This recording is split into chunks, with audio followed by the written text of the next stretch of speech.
Dan Negroni. Look at that. Wow, damn it. What?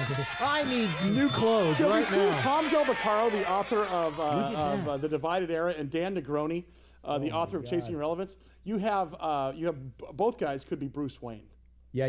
Dan, by the way, Dan's staring down the barrel. I will just tell. I'm just going to put this out. He's 80. Dan is staring down the barrel of 55. No. 54? 3. Okay, what the hell? You're right in the range. There'd be 60 like excuse me, you. 53 is staring down the barrel of 55.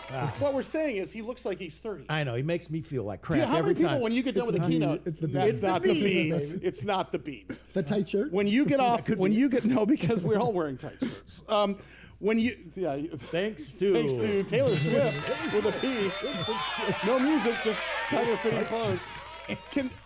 Is like when you get off stage from your keynote, they got to ask you how old you are. Number one question is I have this gift of remembering up to 200 names. How do you do that? Is that a trick or is that just something you do? It's really hard work. It's like work of the speaker. So you've tried to do I've trained myself to figure out how to do that. Wow. Second question. Russ doesn't know your name. I'm really Bob and Eric. What the hell? Yeah.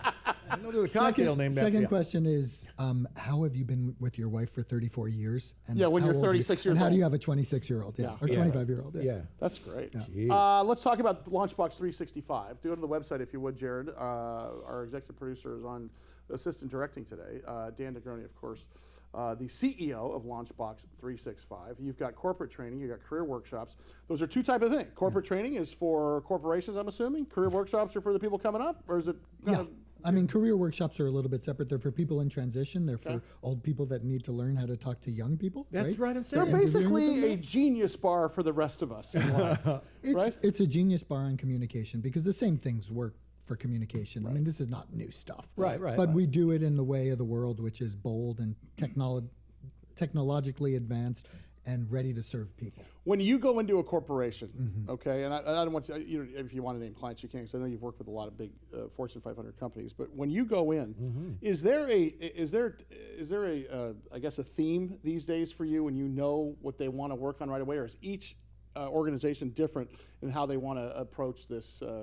This I guess untapped group of people coming into the workplace? It's a great question. We do an assessment, and each one is individually applied, so they may have different needs. Most of the time, if you can focus their needs about results, monetary results, how can I hire better people? How can I engage the people to stay and create more results, create innovation? And how can I manage them better? And how can I retain them? Does it come down to just allowing skateboards in the hallway?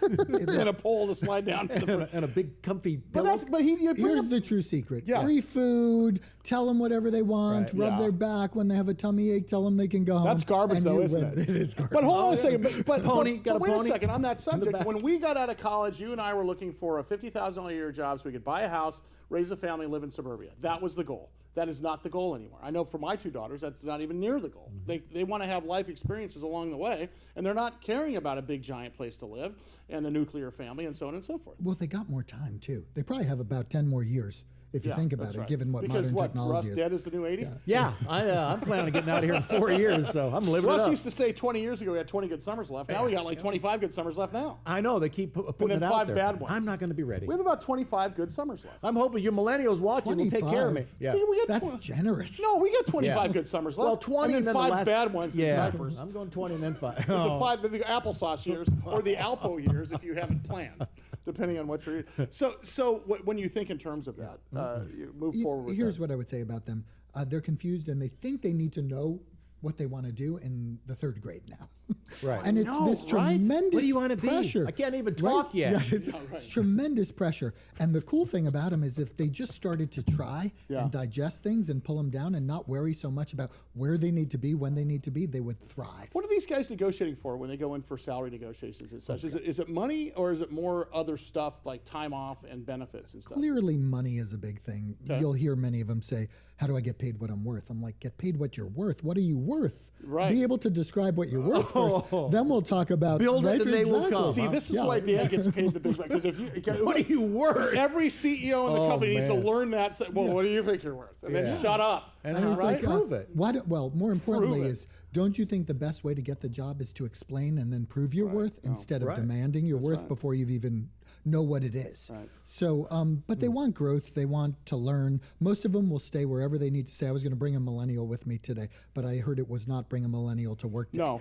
So because we'll steal them and put them to work as an intern. That's right. But he told me, I'm learning, I'm growing. I don't care. I'm getting mad skills. Okay, so you yourself own 3 millennials. Yes. Well, 2.5. There's one millennial. Yeah, almost just one. But So if excited you about that. but if you were to take a kid that just graduated college and you had the desire to say, okay, if you wanted to, I don't want to watch a slow moving train like we all watch with young people sometimes. What path would you have them take on their way to any career, depending? I don't care really what the industry is. It's a great question, and I think what millennials want is to have a breakthrough in not having all that stress about what they need to be and just settling into themselves. And so what I would want to do with each of them is teach them about themselves, really understand themselves and start to explore what they want to do and have a perspective. Not what they think they want to do, but what they're really made to do. Go to the heart of what are your strengths, what are your values, your skills, your passions, how does that surround a brand, what are you about, because they know it. They just can't articulate it. Sometimes it's hard to look in the mirror. Get them that stuff. Like, do I Said Rusty every day. God, I don't even want to look. Dan's never even said that. I know my teeth are in here somewhere. Dan, thanks, buddy. Appreciate it. Dan Negroni, Chasing Relevance, Launchbox 365, and a Fortune 500 Top 100 keynote speaker in this country. He needs his own show.